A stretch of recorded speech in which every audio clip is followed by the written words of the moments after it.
I'm about to introduce you to someone who has $1 million net worth. And before we dive into that episode, I really need you to know something about net worth. And that is that when you hear $1 million, it may sound like this person must have $1 million in the bank. And it sounds so unattainable. It sounds so far away. It sounds like, okay, maybe I will get there someday. I have a really positive spirit and I know that I can make it. I'm going to have $1 million in the bank one day. But that's not what net worth means. In fact, you're going to find out that getting to $1 million net worth is a lot simpler than you're making it out to be. So before we start, hi, my name is Coveney. I am a business coach and marketing strategist and podcaster, and you are listening to the Superhumans podcast, where I interview the most successful people that we know out there, and we deconstruct that success. Where did that come from? How did they get there? So in essence, we take the human part of their superhumanness and we bring it to you and we put it right on the table so that you can see that you can also become a superhuman just like these amazing people. So thank you so much for being here. Make sure to hit subscribe and follow so you don't miss another one of these episodes. Today, we are going to talk about net worth. And the person that I interviewed for this is the perfect choice for this. Her name is Tess Waresmith, and she created her very own net worth of $1 million by using investing. And that, I feel like that's where people get lost, right? Number one, because net worth sounds like $1 million in the bank. It's not. Number two, investing sounds like something that people in Wall Street do and make millions of dollars doing, and it has nothing to do with us. Not true. So why don't we start by defining net worth? Because it's definitely not $1 million in the bank. Net worth is taking your valuables minus your liabilities, assets minus liabilities. What does that mean? It means that I need to know how much money I currently own. And that's not just what's in your savings account or in your checking account. That's part of it. But you need to also include in there the things that you could turn into money, right? So if you own a home and you've been paying your mortgage, you have some equity in that house. What does that mean? That means that when you sell the house, suppose that you bought it for, I'm going to play really, really small numbers just to make the math easy. Suppose that you bought the house for $100,000 and now it's worth $200,000, but you've only paid $50,000 of your mortgage. Your equity in the house, it would be $150,000. That's how much your asset is worth right now. Isn't that wild? That your equity is not how much money you have put into the mortgage, but how much the home is worth minus how much you owe the bank. So if your home has appreciated in value since you bought it, your equity may be a lot higher than you think it is right now. Isn't that crazy? So if I am taking a tally of my valuables, right? And I'm saying, okay, well, I know how much money I have in my savings account, which is, I'm throwing numbers. I have $10,000 in my savings account. I have $5,000 in my checking account. Okay, great. So that's $15,000 in assets. Plus, we just did a little bit of math and it turns out that I have $150,000 in equity on my home, right? That I didn't even know. What if I add to that how much money I have on my 401k?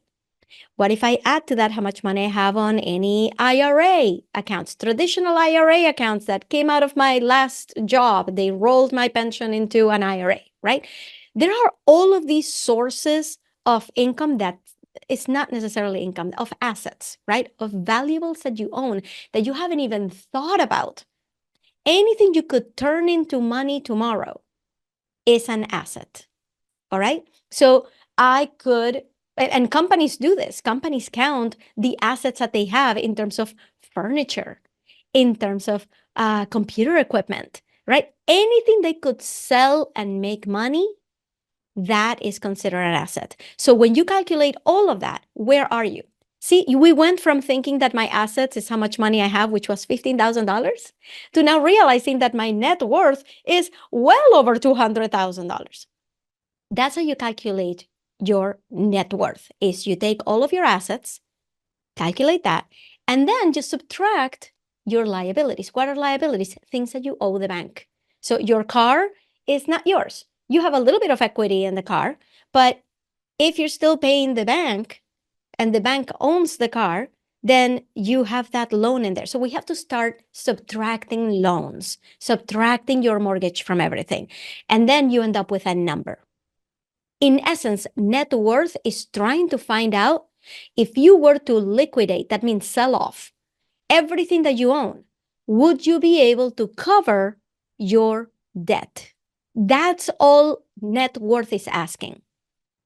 How much are you worth right now in terms of money after you have paid your debts? And that is your net worth. Sadly, a lot of Americans have a negative net worth. Their debt surpasses their assets by a lot, by thousands of dollars, in some cases, by hundreds of thousands of dollars. That's not where you want to be. So that's why it's so important for us to have this open conversation about your net worth. That's why I brought Tess Waresmith to fill us in on how she did it. How did she get to $1 million net worth, which means not that she has $1 million in the bank, but that if she were to sell off all the assets she owns, she would be able to pay off her debt and get $1 million in the bank right now. That's what net worth means. Did you know that? Is this news? If it's not news to you and you're like, yeah, I know how to calculate it, but you still don't know what it is, then we still have a problem, my friend, because you really need to know what that number is. You gotta know where you stand. We gotta start taking our financial goals and putting them on paper and saying, I don't just want to make $1 million this year.